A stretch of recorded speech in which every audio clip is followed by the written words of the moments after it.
What grabbed me about the situation was that the children all just looked like they were very sick, and I was surprised by their resiliency and their happiness and laughter.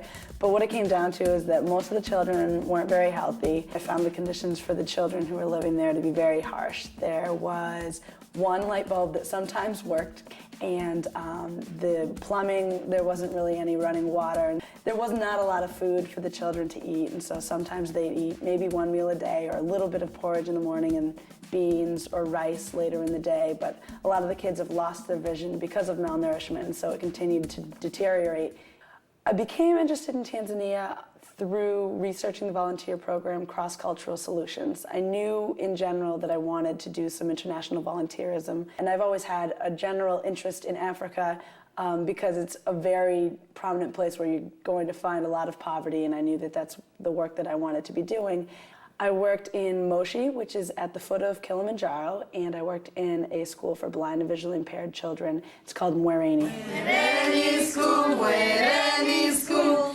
I love learning at Mwereni School. When I returned to Saint Anselm in January, I was still in touch with some of my friends in Tanzania, and one of my friends found out that the boy with the issue, the growth, I guess, on his lip, had a disease called Xeroderma Pigmentosum.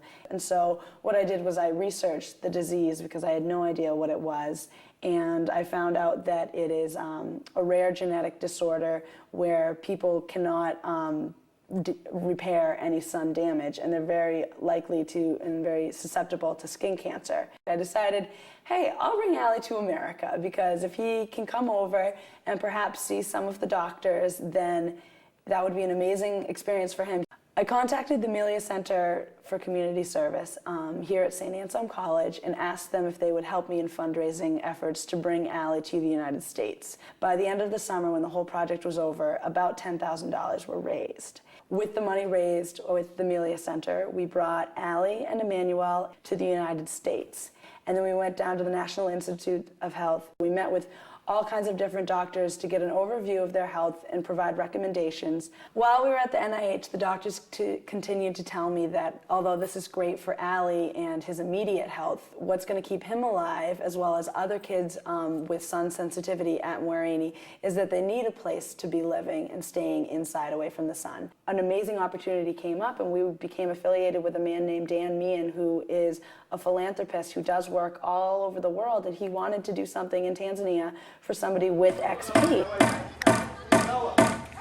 He decided that he'd like to go above and beyond and build a living structure for these children to live in and play in all day. Everybody finds volunteerism in their own way, and I had a void in my life, and the kids did fill that for me. They showed me exactly what my call was, and my call is to serve, and I've come to find out that I want to dedicate my life to others. That's what I want to do, and it's the most fulfilling thing, and I've put a lot of work in, but I'm the recipient of all of it. I'm so grateful. I've been so blessed, and it's just an amazing, amazing experience.